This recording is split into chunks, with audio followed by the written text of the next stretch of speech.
Welcome to Pilot 80. Today we will learn about jet stream. So first let's understand what is the definition of jet stream. So it is the flow of air current. Now what is air current?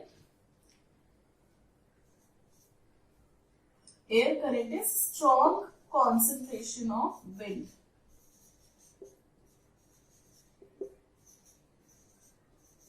Okay. So you saw jet stream is the flow of air current. With diagram we will get in depth. First understand the definition. And air current is strong concentration of wind. So this is our earth and this is sun. Okay. In between a lot of things comes, I know. Let's just ignore them. Fine. I'll make this a little bit here so that it's easy for me. Yes. So this is the tropical region. So this region is always warmer than polar region. This region is cold and this is also cold.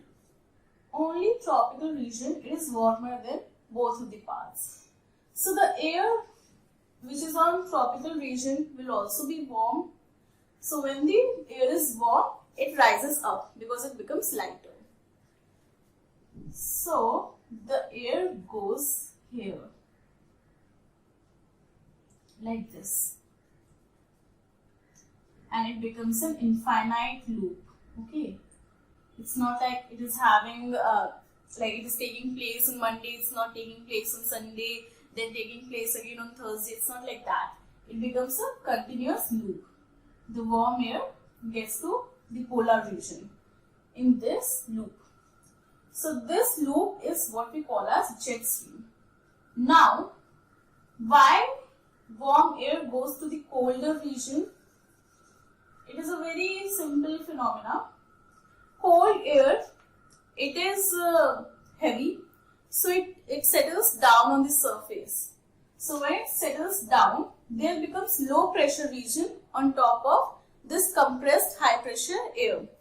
Then to fill that gap of low pressure area, warm air, it flows on top of cold air.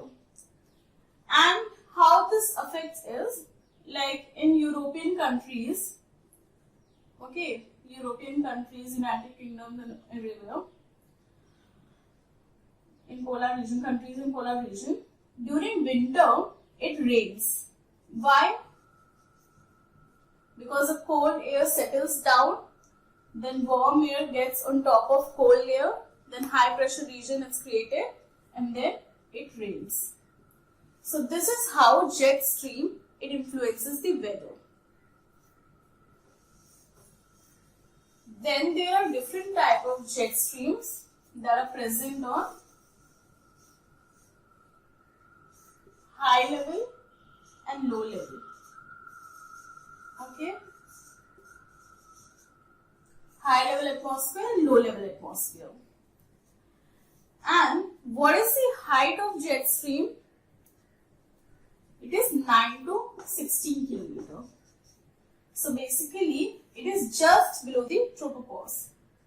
This is our surface, Earth's surface. This is troposphere. This is tropopause. And this is stratosphere, right? So, jet stream is just below tropopause. So, this they might ask you in exam. That in which, what is the height of jet stream, okay? So, you need to write it down as 9 to 16. Then, people are always confused about the direction of jet stream. So, it is actually, if you go through other books diagram, it's very confusing. I'll tell you how it is actually. Okay?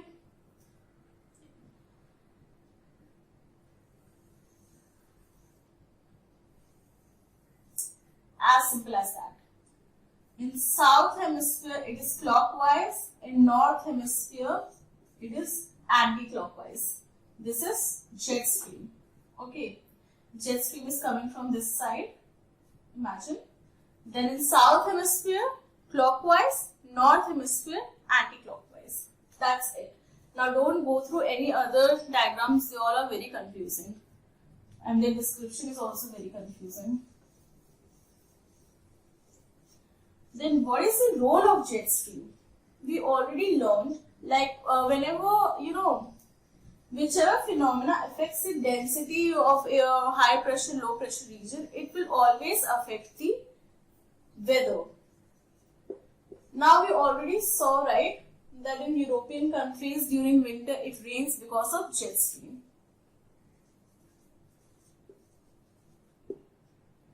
Then speed, it's a very important fact, 200 miles per hour. Okay. Now what is the basic structure of jet stream? How does it look like? Look, jet stream, it is thousands of miles wide and lengthy. But when it comes to depth, then they are very shallow. They are not too deep. Okay. This is depth is shallow and length is thousands of miles. Okay. Now with diagram I will tell you. This is Earth. You see, it's so lengthy, but in depth it will be really very shallow. Same goes here. And we are having many types of jet stream. Okay. So the major jet stream, when we talk about the Earth itself, there are polar jet stream and subtropical jet stream, which is also known as STJ. Now STJ is further divided and STJ is seen in India. We will read about in depth about STJ. So when you talk about Earth, the major jet streams are polar jet stream and STJ, which stands for subtropical jet stream. Now in India we are having two types of jet stream. First one is subtropical jet stream and the second one is tropical jet stream. Tropical jet streams happens during monsoon. With name only you can tell tropical jet stream. Subtropical jet stream during non-monsoon periods. So this is important thing. They might ask you that during which season or what is the time period of subtropical jet stream and tropical jet stream. So here first we'll talk about subtropical jet stream.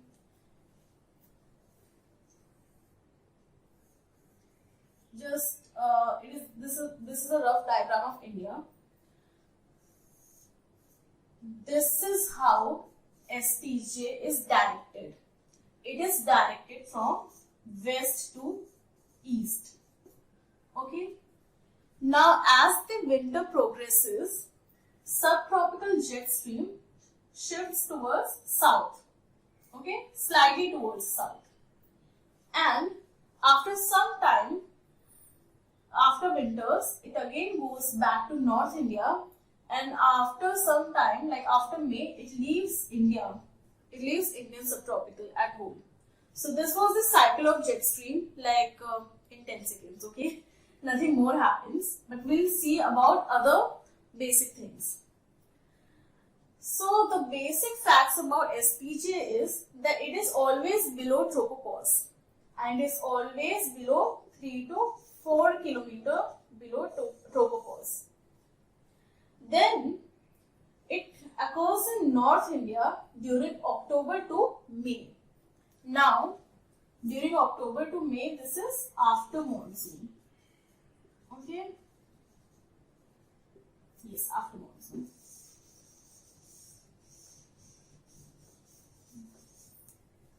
And what is the height? Height of STJ is roughly 12 kilometers. Now, these jet stream, they are having two major parts and they might ask you an exam. The first one is axis other one is core. Fine. So, what is axis? Suppose this is the jet stream.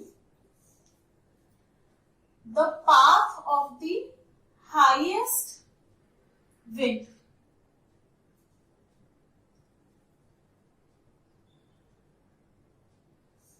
Right here. Area or path of the highest wind speed is axis. And what is core? Core surrounds the axis. Core is the area of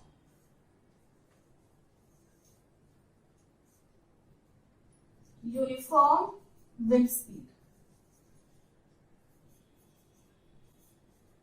You might get confused that core would always comes in between, but here it's other way around. Here axis is in between and core surrounds the axis. So axis is the path of highest wind speed and core is the path of or the area of uniform wind speed.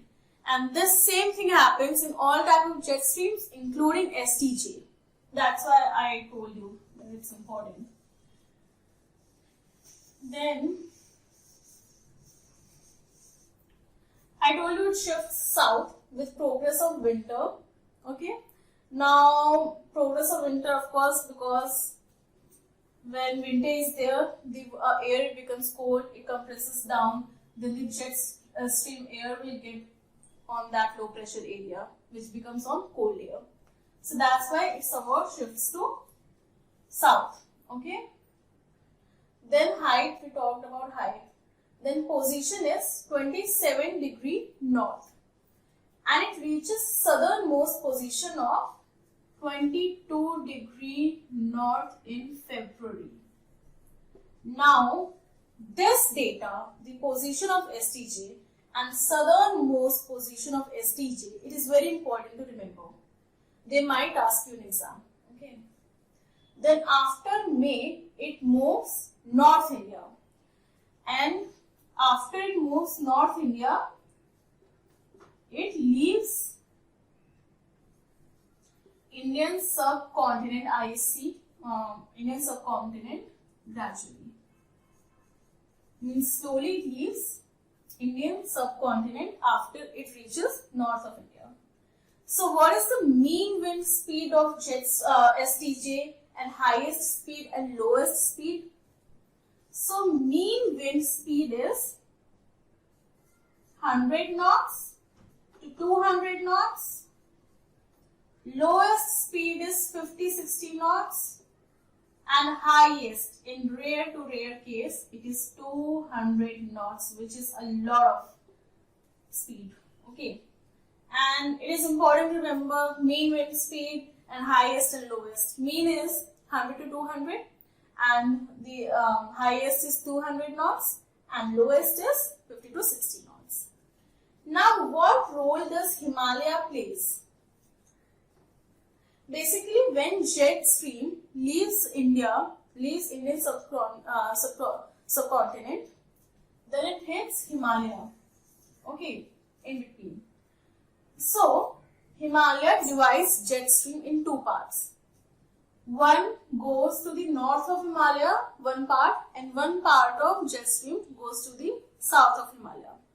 But after some time, these both part of jet streams, they meet in China. You see? So what is the role of Himalaya? It divides the jet stream in two parts. One goes to the south of Himalaya, one goes to the north of Himalaya. But when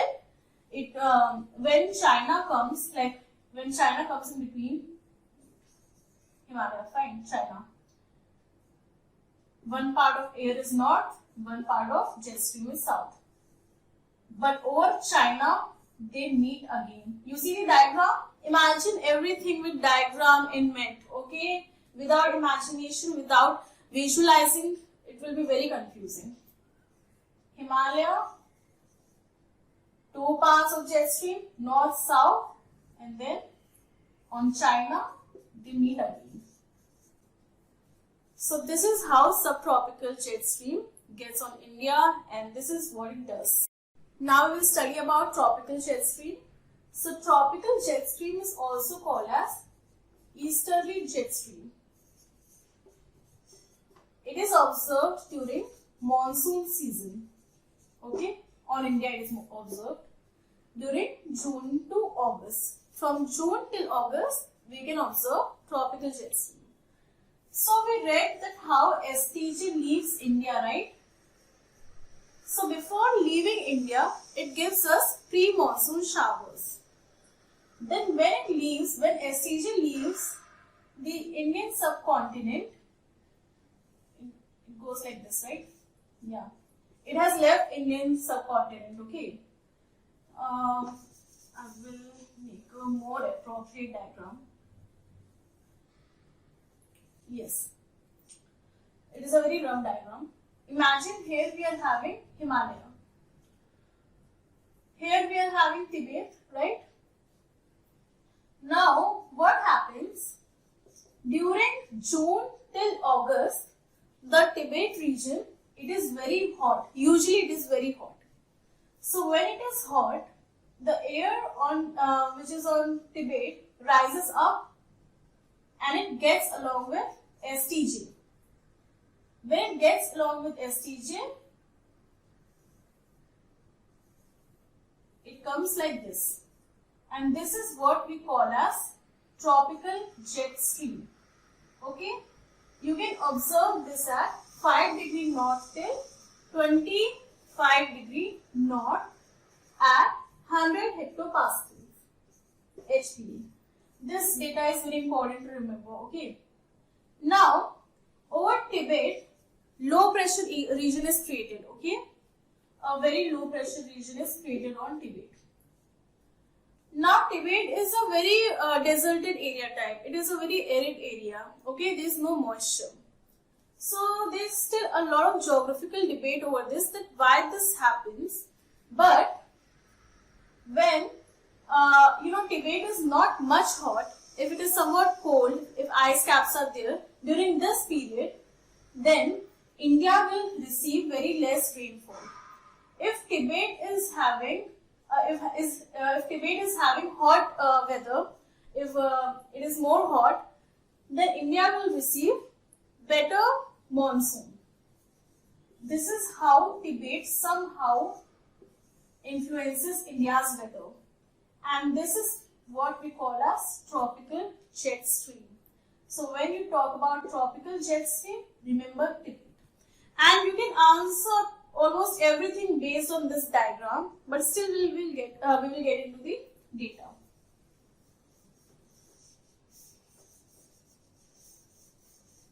So tropical jet stream only takes place over tropical region, that is Asia and Africa. Okay. Now wind shear are much less than STJ. So what is wind shear? It is sudden changes of direction and speed of wind. So tropical jet stream is much more stable than subtropical jet stream. Subtropical jet stream has more wind shear and tropical jet stream has comparatively less wind shear. Then clouds, jet stream is all because of difference in temperature. So jet stream is having both warm air and cold air. So on cold side of air, CL clouds are formed, and on warm side of air, CS and CC clouds are not CL. Sorry. It is CI clouds. That is cirrus clouds. Then CS and CC clouds are formed on warm side. Then jet stream will give us clear air turbulence.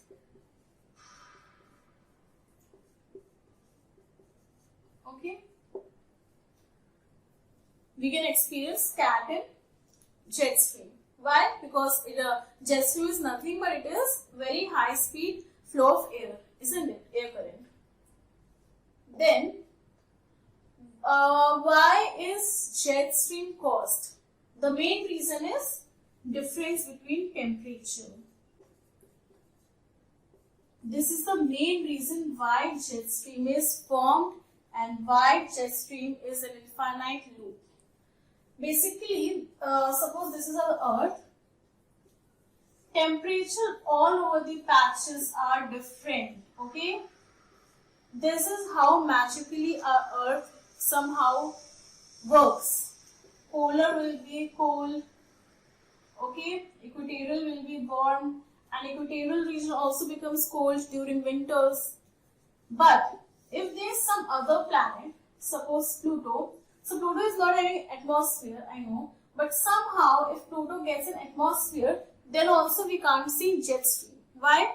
Because Pluto will always be cold. It is that far from Sun.